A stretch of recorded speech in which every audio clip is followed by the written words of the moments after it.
Hey friends, welcome to reasoning expert. I am Rahul. तो आज जो हम वीडियो में पढ़ेंगे वो पढ़ेंगे सर्कुलर सिटिंग अरेंजमेंट के क्वेश्चंस कैसे रहते हैं। देखो, तो ये प्री वाला टाइप के क्वेश्चंस हैं, ठीक है। तो करना कैसे होता है इन क्वेश्चंस को, देखो आइए देखते हैं। क्वेश्चन नंबर 1 स्क्रीन के ऊपर देखो, चेक करो क्या है। 8 एग्जीक्यूटिव्स ABCDEFGH, 8 बोला है तो पहले आप सर्कल ड्रॉ कर लो। 8 वाला सर्कल ड्रॉ कर लेते हैं, ठीक है। तो यहाँ पे मैं ड्रॉ कर लेता हूँ 8 का सर्कल, ठीक है।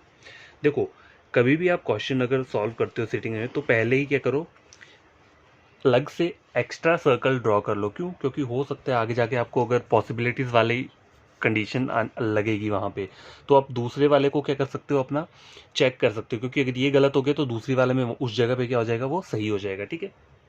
तो देखो, और उन्होंने बोला कि हमें circular table facing outside the centre, क्या बोला है, आउटसाइड। तो आपको वो चीज़ याद रखनी है अपने माइंड में कि सारे के सारे कहाँ पे आउटसाइड फेस कर रहे हैं। और अगर आपको लगता है कि आपको याद नहीं कर पाओगे तो आप क्या कर सकते हो, जैसे मैं यहाँ पे क्या करता हूँ। देखो, मुझे तो चलो याद रह जाएगा, लेकिन अगर आपको याद नहीं रहता तो आपको करना क्या है, इसको ऐसे एरो दे दो बाहर की साइड को, इससे आपको याद रहेगा कि क्या है, ये आउटसाइड फेस कर रहे हैं जितने भी पर्सन्स यहाँ पे बैठे हुए हैं, ठीक है। तो एक डायग्राम में मैंने कर ली, दूसरी में मैं नहीं कर रहा हूँ।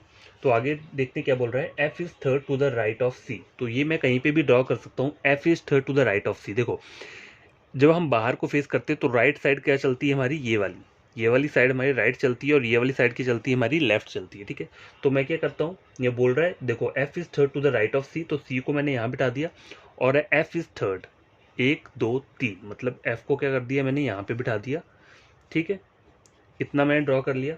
आगे क्या बोल रहा है, who is third to the right of G. देखो, अब ये जो मैंने आपको बताया था पहले ही स्टार्टिंग में, जब भी हमने सिटिंग अरेंजमेंट पढ़ना स्टार्ट किए, तो कुछ मैंने आपको टिप्स बताए थे। देखो, हु किसके लिए यूज होता है, second person. Second person in the sense, मतलब हु, आपको अगर सेकंड पर्सन वैसे करके याद नहीं रखना है, तो याद रखना जब भी हु लिखा है, जहाँ पे हु से पीछे वाला जो भी आपको एंटिटी दी हुई है, जैसे देखो यहाँ पे जो लाइन दी है ना, F is third to the right of C, who is third to the right of G. तो टोटल अल्फाबेट्स कितने दिए हैं यहाँ पे, एफ दिया है, सी दिया है और जी दिया है।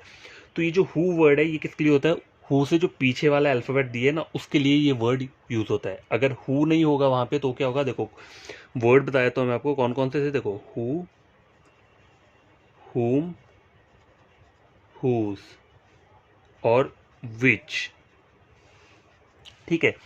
ये जो वर्ड है ये किसके लिए वर्ड यूज होते हैं, सेकंड एंटिटी बोल सकते हो या सेकंड अल्फाबेट बोल सकते हो, ठीक है। उसके लिए क्या होता है, यूज होता है। तो इस लाइन में सेकंड अल्फाबेट कौन है, सी है, ठीक है। तो ये हु जो है सी के लिए यूज हुआ है। तो आपको इस वाली लाइन को याद रीड कैसे करना है, देखो who is third to the right of C, तो आपको रीड कैसे करना है, C is third to the right of G. तो C is third to the right of G, तो जी को मुझे कहाँ बनाना पड़ेगा, यहाँ पे बनाना पड़ेगा, तभी सी कहाँ पे आएगा, उसके थर्ड राइट पे आएगा, ठीक है। तो जी को मैंने यहाँ पे ड्रॉ कर दिया। अब आगे क्या बोल रहा है, A second to the left of B. इसको देखो, ये वाली लाइन जो है इसको मैं यहाँ पे नोट डाउन कर लेता हूँ, क्योंकि देखो यहाँ पे ए और बी के बारे में मुझे कुछ नहीं बोला है। बार बार स्क्रीन देख के टाइम वेस्ट होता है, उससे अच्छा जो कंडीशंस है वो यहाँ पे नोट करना है। अब कंडीशंस लिखने का तरीका क्या होता है, देखो ऐसा नहीं है कि आपको पूरी पूरी स्टेटमेंट ही यहाँ पे उतार देनी है। देखो, मैं आपको सही तरीका बताता हूँ। A is second to the left of B, ये बोल रहा है ना, A is second to the left of B. तो बी के सेकंड लेफ्ट में कौन बैठा है, ए बैठा है। अब मैंने ये एरो यहाँ के क्यों दिया है, लेफ्ट, इससे मुझे याद रहेगा कि A is second to the left of B, ठीक है। आगे क्या बोल रहा है, and neither A nor B is an immediate neighbour of G. अब देखो, इन्होंने एक कंडीशन मुझे क्या दी है, ए और बी क्या है, किसके इमीडिएट नेबर नहीं है, जी के, मतलब जी, ए जी के साथ नहीं रहेगा, ठीक है। और बी भी क्या रहेगा, जी के साथ नहीं रहेगा, ठीक है। तो इन दोनों जगह पे ए और बी नहीं आएगा। अब देखो, अब चेक करो, बी के लेफ्ट में जाना है। देखो, तो बी का, अगर मैं बी को यहाँ रखता हूँ तो राइट साइड आएगा, बी का लेफ्ट करता हूँ तो यहाँ पे जी आ रहा है, तो बी यहाँ पे नहीं आ सकता, ठीक है। बी यहाँ पे भी नहीं आ सकता, बी यहाँ पे भी नहीं आ सकता। अगर मैं बी को यहाँ रखता हूँ, ठीक है, तो बी के लेफ्ट में, सेकंड लेफ्ट में ए बोला है, तो यहाँ पे तो सी आ रहा है, तो यहाँ भी नहीं रख सकता। अब बी का यहाँ भी नहीं आएगा, यहाँ भी नहीं आएगा, यहाँ भी नहीं आएगा, यहाँ भी नहीं आएगा। तो बी कहाँ पे आ रहा है आपका, बी सिर्फ इसी कंडीशन में क्या हो रहा है, इसी वाली प्लेस पे बैठ रहा है। देखो, बी के सेकंड लेफ्ट में कौन बैठा है, ए है, तो ए मैंने यहाँ पे लिख दिया, ठीक है। कंप्लीट हो गया ये वाला सर्कल। आगे क्या बोल रहा है, देखो आगे बोल रहा है, D is not an immediate neighbour of F. देखो D is not an immediate neighbour of F. अब इस लाइन का मतलब क्या है, बोल रहा है डी जो है वो एफ का इमीडिएट नेबर नहीं है। इमीडिएट नेबर का मतलब क्या होता है कि एफ के साथ नहीं बैठ सकता वो, चाहे वो लेफ्ट हो या राइट हो, एफ के साथ क्या बैठेगा, डी नहीं बैठेगा। तो एफ की प्लेस कौन सी बच रही है, सिर्फ यही प्लेस है जो एफ की एक की है, सॉरी डी की प्लेस यही एक बच रही है, डी एफ के साथ नहीं बैठ सकता। ठीक है, तो यहाँ तक मैंने ड्रॉ कर लिया। देखो अब मुझे इस सर्कल की जरूरत भी नहीं है क्योंकि आंसर मेरा वैसे ही निकल जाएगा। आइए क्या बोल रहा है, लास्ट लाइन चेक करो, H is third to the right of B. ठीक है, H is third to the right of B, तो बी है बी के थर्ड राइट पे, 1 2 3 थर्ड राइट पे कौन बैठा है, एच बैठा है। अब बाकी एक अल्फ़ाबेट जो बच रहा है उसको आप यहाँ पे प्लेस कर दोगे। देखो ए बी सी डी, ठीक है, और क्या आ रहा है आगे, ई, ई यहाँ पे आ जाएगा एफ जी एच। ठीक है, ये लो, तो हमारा क्या है, क्वेश्चन कंप्लीट हो चुका है, क्वेश्चन हमारा पूरा का पूरा बन गया है। ठीक है, अब हमें करना क्या है, अब हमें क्वेश्चन आंसर्स सॉल्व करने हैं। तो मैं पहले क्वेश्चन लिख देता हूँ। ठीक है, जितने शीट में क्वेश्चंस आते हैं मैं उसमें लिख देता हूँ, उसके बाद क्या करेंगे, हम सॉल्व करेंगे। ठीक है, तो गैस देखो मैंने 5 क्वेश्चंस यहाँ पे लिख दिए हैं क्योंकि प्रॉब्लम रहती है। मैं देखो ऐसे ही आपको क्या कर सकता हूँ, क्वेश्चन सॉल्व करा सकता हूँ। आई एम सॉरी अगर आपको ये ऑकवर्ड लगता होगा, लेकिन इन फ्यूचर आगे बढ़िया तरीके से प्रॉमिस करता हूँ, कभी इन फ्यूचर में मतलब मेरे पास वो सेटअप वगैरह अगर आता है तो बड़ी तरीके से मैं क्या करूँगा, स्टडी आपको करवा दूंगा। ठीक है, तो क्वेश्चन पहला वाला चेक करो, क्या बोल रहा है, which of the following is the correct position of E with respect to D. अब देखो इस लाइन का मतलब क्या होता है, with respect to D. With respect to D का मतलब क्या है कि हमें डी की तरफ से चेक करना है कि ई जो है वो कौन सी पोजीशन पे बैठा हुआ है। ठीक है, हमेशा याद रखना, कहीं भी ऐसा आपको बोला हो विद रिस्पेक्ट टू डी का मतलब क्या है, डी की तरफ से हमें चेक करना है कि ई जो है वो कहाँ पे बैठा हुआ है, कौन सी पोजीशन पे बैठा है। ठीक है, तो चेक कर लेते हैं, डी की तरफ से चेक करते हैं कि ई कहाँ पे बैठा है। तो ये चेक करो, देखो ये डी है, अब डी की तरफ से मुझे ई चेक करना है कि कहाँ पे बैठा है। देखो अगर मैं राइट साइड को चेक करता हूँ तो 1 2 3 4 फोर्थ पोजीशन पे बैठा है राइट साइड से। अगर मैं लेफ्ट से चेक करता हूँ 1 2 3 4, तो भी कहाँ बैठा है, ये राइट साइड पे बैठा है। देखो राइट से भी वो फोर्थ पोजीशन पे आ रहा है और लेफ्ट से ही फोर्थ पोजीशन पे आ रहा है। तो आपका आंसर क्या होगा, देखो यहाँ पे बोल रहा है मुझे थर्ड टू द राइट, तो ये तो है नहीं, फोर्थ टू द राइट ये हो सकता है। अब आगे आपने ऑप्शंस भी चेक करने, ये नहीं कि एक ऑप्शन देखा तो सीधा उसको बी को टेक कर दिया।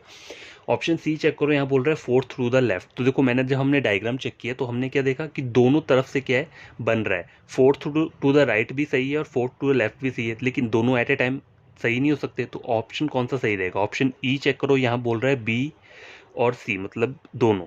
तो हमारा आंसर क्या रहेगा इसमें, ऑप्शन बी और सी। ठीक है, ऑप्शन नंबर मतलब ई रहेगा हमारा आंसर। ठीक है, who sits third to the right of B, B के थर्ड राइट पे कौन बैठा है ये बोल रहा है। तो देखो बी का थर्ड राइट कौन है, देखो बी ये है, बी का राइट साइड ये है, तो बी का थर्ड राइट पे कौन बैठा है, एच बैठा हुआ है।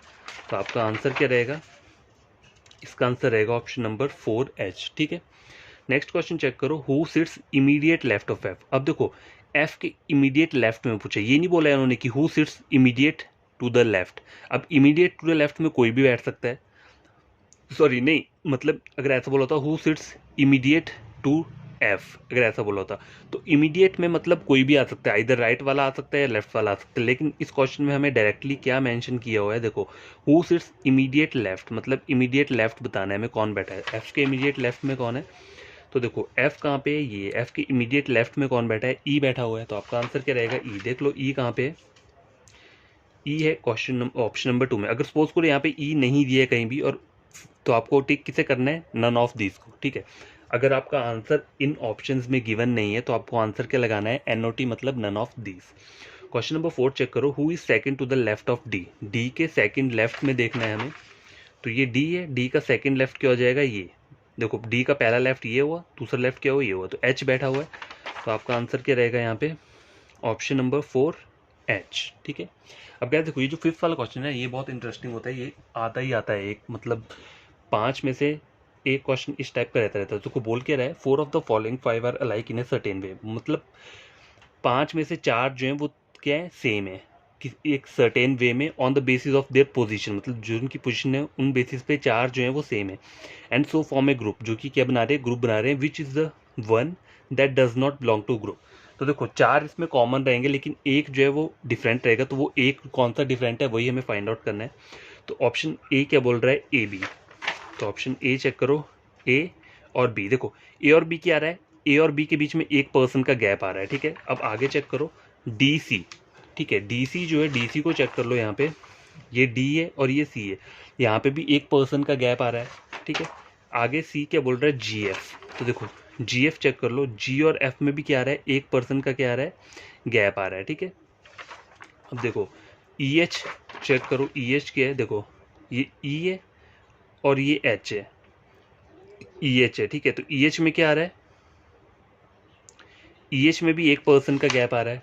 आगे देखो बी एफ बोल रहा है, लास्ट वाला ऑप्शन क्या है, बी एफ। अब बी एफ को हम चेक करते हैं, देखो बी एफ के बीच में भी एक का ही क्या आ रहा है, गैप आ रहा है। अब देखो हर एक में एक एक का गैप आ रहा है, तो आप क्या सोचोगे कि क्वेश्चन मैं सॉल्व कैसे करूँ, क्योंकि हर एक में एक एक का गैप आ रहा है। लेकिन देखो कुछ ऑप्शंस में क्या बोल रहा है, ये क्लॉकवाइज बोल रहा है और एंटी क्लॉकवाइज बोल रहा है। तो पहले आप वो देख लो क्या क्या है, देखो A B D C G F, A B D C, देखो ए बी क्लॉकवाइज जा रहा है, A to B, A B, ठीक है। ए बी के बाद क्या है, डी सी और जी एफ, डी सी भी क्लॉकवाइज है। देखो जी एफ जो जा रहा है, ये क्या जा रहा है, एंटी क्लॉकवाइज, जी एफ क्या जा रहा है, एंटी क्लॉकवाइज जा रहा है।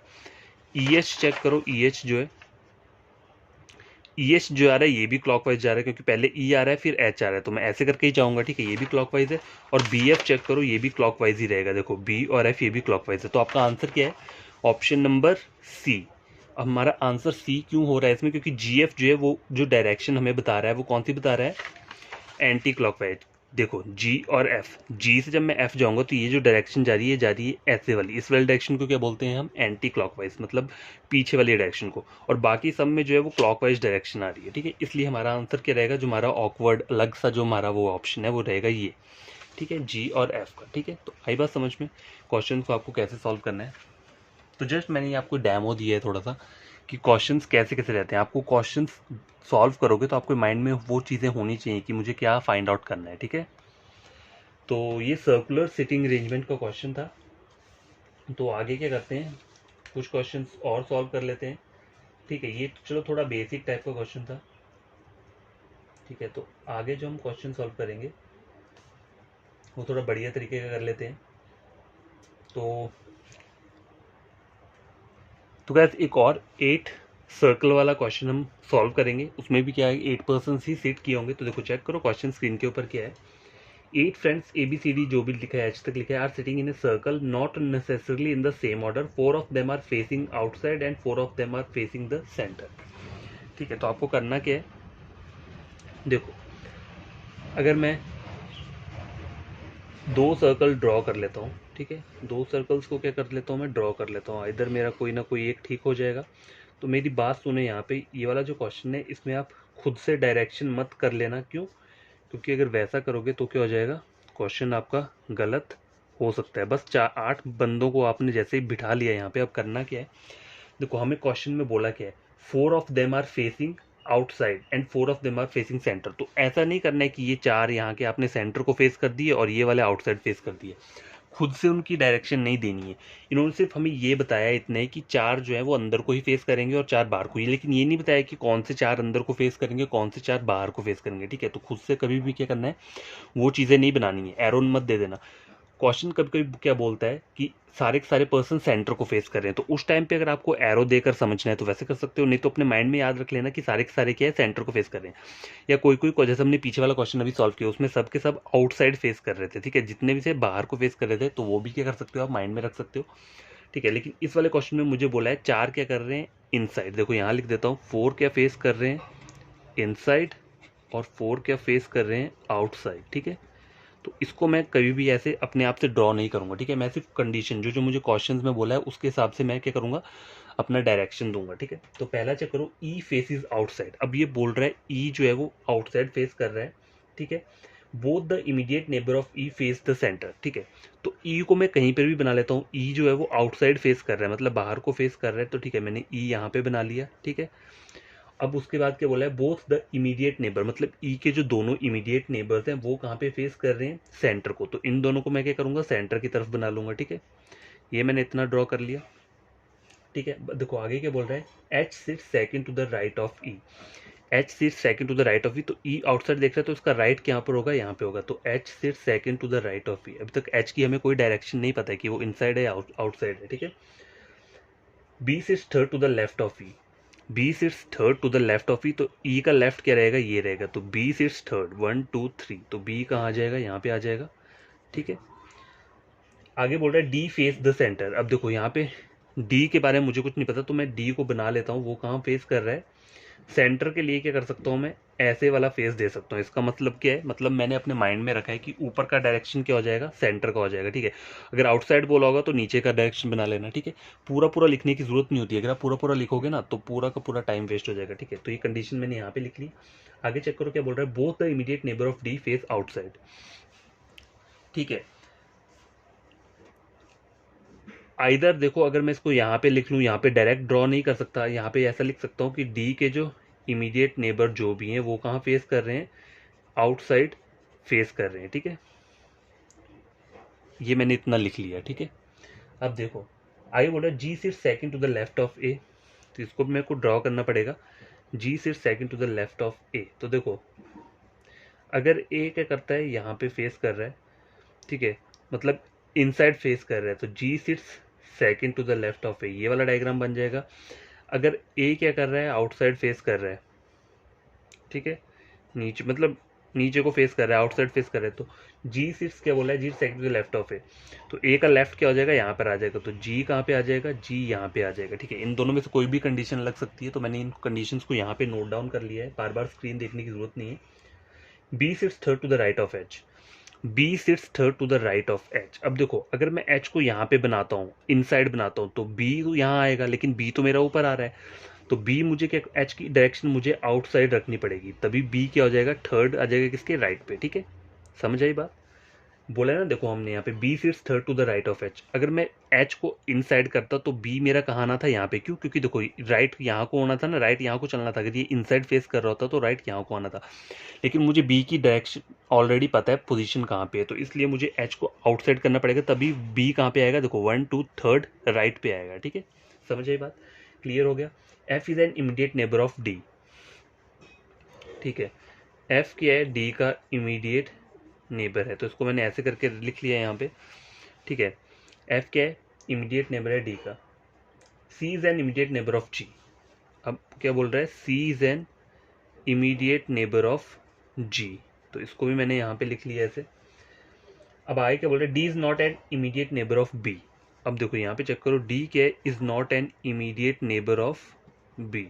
ठीक है, ये बात याद रख लेना कि, अच्छा सॉरी, यहाँ पे भी डी आएगा, हम डी जो है ना, डी दोनों जगह डी लिखा है, डी मतलब बी के साथ नहीं आएगा। ठीक है, तो देखो डी यहाँ पे, यहाँ तो आ नहीं सकता। ठीक है, डी की पोजीशन यहाँ नहीं आ सकती। ठीक है, अब आगे क्या बोल रहा है मुझे, देखो,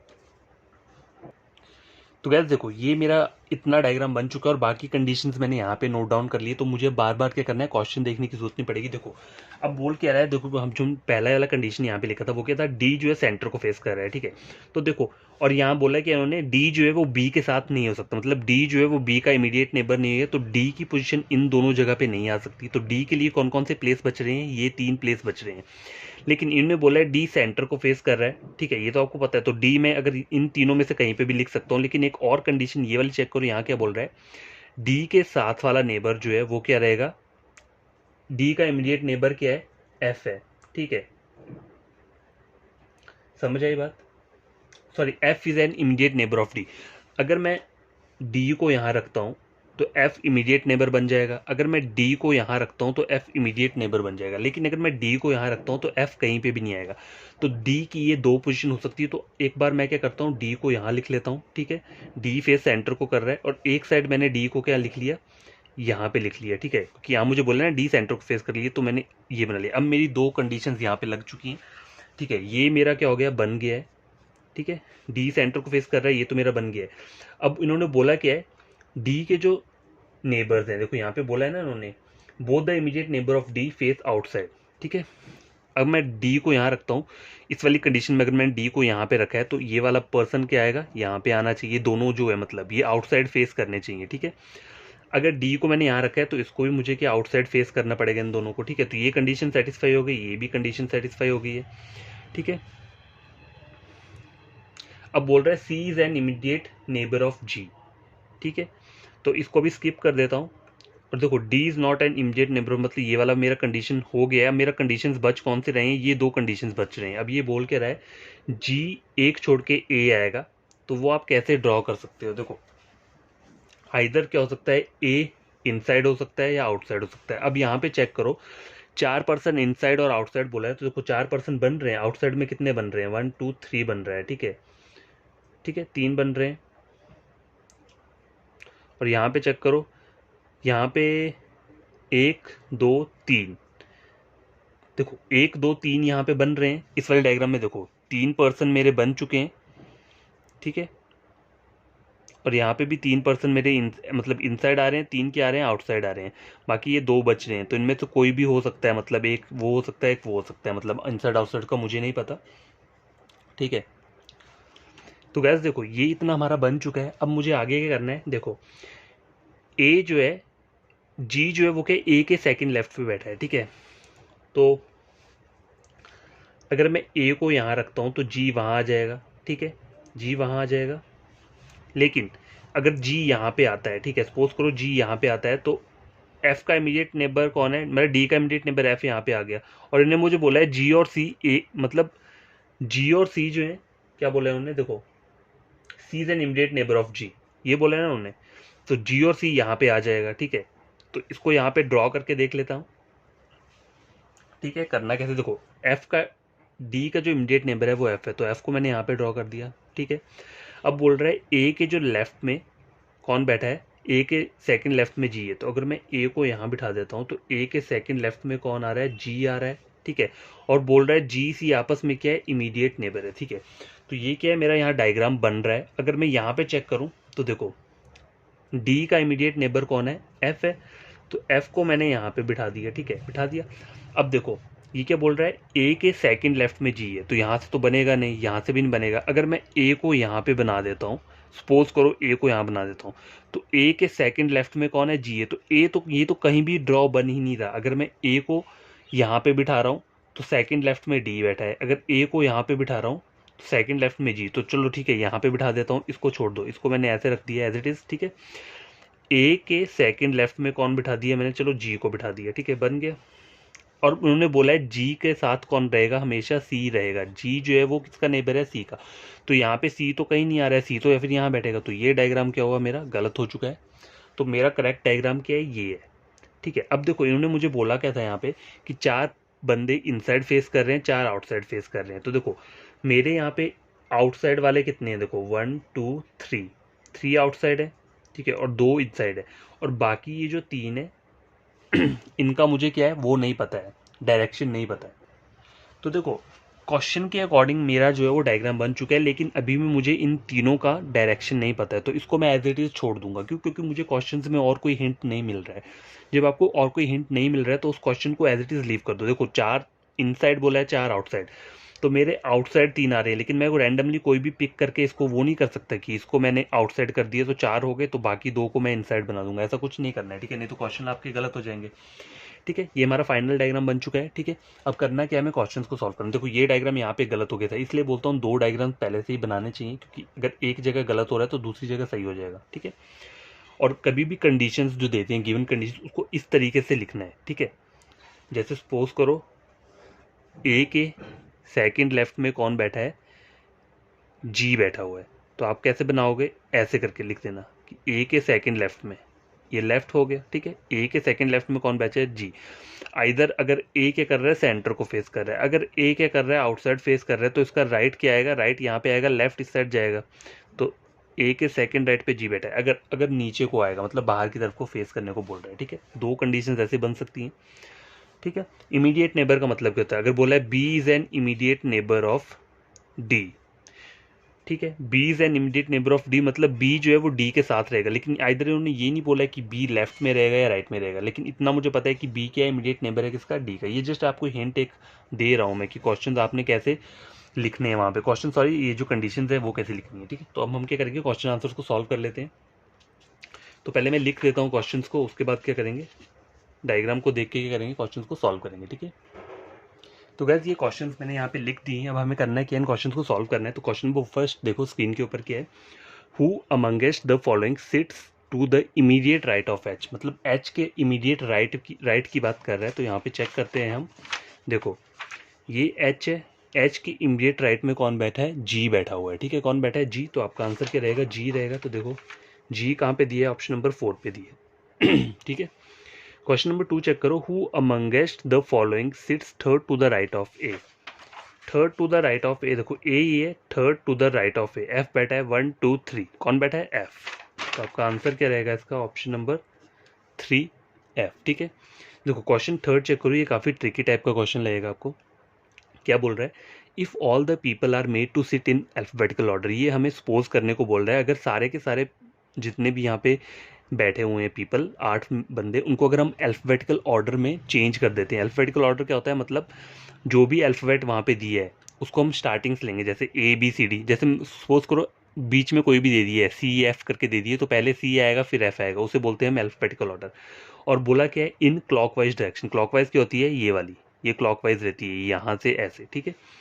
स्टार्टिंग फ्रॉम ए से देखना है, हमें चेक करना है। बोल रहा है the position of who amongst the following remains the same, हमें ये बताना है कि उस पोजीशन चेक करनी कि किस वाले की सेम पोजीशन रहेगी उसी पोजीशन में। अगर हम अल्फाबेटिकल ऑर्डर में चेक करते हैं तो किसकी पोजीशन वहीं पर रहेगा, एक्सक्लूडिंग ए, मतलब ए को इंक्लूड नहीं करना है। तो मैं आपको बताता हूँ इस तरीके के क्वेश्चन को कैसे सॉल्व किया जाता है। देखो ए से चेक करना है मुझे, तो ए कहाँ पे है, और मुझे बोला क्या है, क्लॉकवाइज डायरेक्शन बोला है, ठीक है। और बोला क्या साथ में, क्या बोला है, एक्सक्लूडिंग ए बोला हुआ है, मतलब ए चाहे मैं स्टार्ट यहीं से कर रहा हूँ, लेकिन ए को मुझे ऐड नहीं करना है, बाकी सबको चेक करना है। और अल्फाबेटिकल ऑर्डर क्या है, देखो हमारे पास कौन कौन से ये दिए हैं अल्फाबेट्स, ये सब दिए।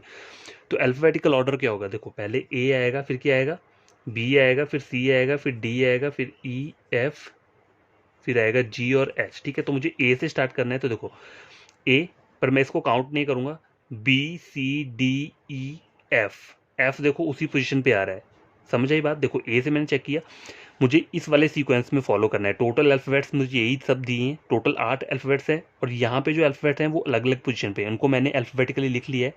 अब मुझे ए से चेक करना है कि कौन कौन से अल्फ़ाबेट जो है उसी पोजीशन पे बैठे हुए हैं। तो देखो A B C D E F G H ऐसे चेक करना है। तो देखो ए अपनी पोजीशन पे है, पर ए को मुझे क्या बोला है, एक्सक्लूड, ए को मुझे काउंट नहीं करना है।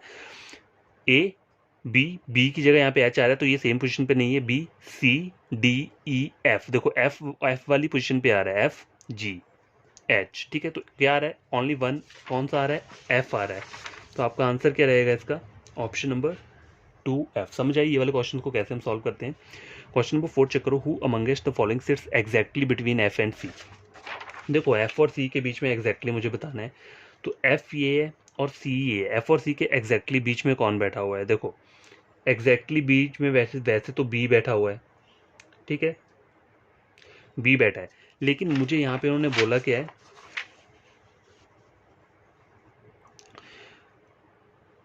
देखो आइदर एफ और सी के बीच में एग्जैक्टली तो जैसे बी ही बैठा है, लेकिन कभी कभी क्या होता है, अगर आप यहाँ से चेक करोगे इसे, कभी क्वेश्चन में ऐसे बोलता है एफ और सी के बीच में कौन सा जो है वह एग्जैक्टली बीच में बैठा है, और स्टार्ट कहाँ से करना है, एफ की साइड से क्लॉकवाइज में। अगर सपोज करो ऐसा क्वेश्चन बोला हो, तो इन सब में एफ से सी तक चेक करो कौन एग्जैक्टली बीच में बैठा है, इन दोनों को स्किप कर दो, इन दोनों को स्किप कर दो, बाकी एग्जैक्टली बीच में कौन आ रहा है, एफ और सी के, मतलब इन सब को अगर देखा जाए तो ए आ रहा है। लेकिन हमें यहाँ पे क्वेश्चन में क्या बोला है, सीधा ये पूछा है कि who amongst the following sits exactly between F and C, आगे कुछ नहीं बोला है। तो एफ और सी के बीच में कौन बैठा है, बी बैठा है। तो आपका आंसर क्या रहेगा, ऑप्शन नंबर 2 बी, ठीक है। फिफ्थ क्वेश्चन चेक करो, how many people are seated between A and C, ठीक है। How many people are seated between A and C counting clockwise from A. ये ए और सी, और क्लॉकवाइज करना है तो इस तरीके को हम क्लॉकवाइज बोलते हैं, ठीक है, घड़ी वाला जो होता है ये, ठीक है। तो ए और सी के कितने बंदे बैठे हैं, 2 बंदे बैठे हैं ए और सी के बीच में, ठीक है। तो यहाँ पे क्या आंसर रहेगा आपका, ऑप्शन नंबर 1 2, ठीक है। समझ आई बात। तो ये हमारा आज का वीडियो लेक्चर यहीं कंप्लीट करता हूँ। देखो आधे घंटे का है, मैंने आपको 2 क्वेश्चन सॉल्व करवाए हैं कि किस किस तरीके से आप कैसे कैसे चीज़ें अप्रोच करके क्वेश्चन को सॉल्व कर सकते हो, ठीक है। तो ये जो क्वेश्चन है ये सर्कुलर सिटिंग अरेंजमेंट वाले क्वेश्चन रहते हैं, ठीक है, इसमें कंफ्यूज नहीं होना है। और कभी कभी इन्हीं क्वेश्चन में क्या दिया होता है, हमें नाम भी दिए होते हैं, ABCD की जगह किसी पर्सन्स का नाम दिया होगा, तो उस टाइप का क्वेश्चन भी मैं आपको सॉल्व करवाऊंगा, ठीक है। तो आज के लिए इतना काफ़ी है। तो बाय, टेक केयर, बड़ी तरीके से आप पढ़ना। और जो भी कोई न्यू एस्पिरेंट या स्टूडेंट है जिसने मेरे वीडियो देखा है, उन्हें लगता है एग्जाम पॉइंट ऑफ व्यू से इंपॉर्टेंट क्वेश्चन है, तो आपको करना क्या है, मेरे चैनल को सब्सक्राइब कर देना, वीडियो को लाइक और शेयर कर देना, ताकि ये वीडियो उन बच्चों तक की पहुंच पाए जो ऑनलाइन यूट्यूब से पढ़ते हैं। तो मेरा जो चैनल है वो रीजनिंग के ऊपर है, बैंकिंग हो गया, एसएससी हो गया, रेलवे हो गया, उन तीनों का रीजनिंग में स्टडी करवाता हूँ, ठीक है। तो आप क्या कर सकते हो, इसे फॉलो कर सकते हो, मेरे चैनल को कंटेंट पढ़ सकते हो, समझ सकते हो, ठीक है। बहुत सारी चीज़ें अपलोड कर चुका हूँ मैं अभी तक, तो प्लेलिस्ट ओपन करो और वहाँ से पढ़ लो, ठीक है। तो बाय, टेक केयर।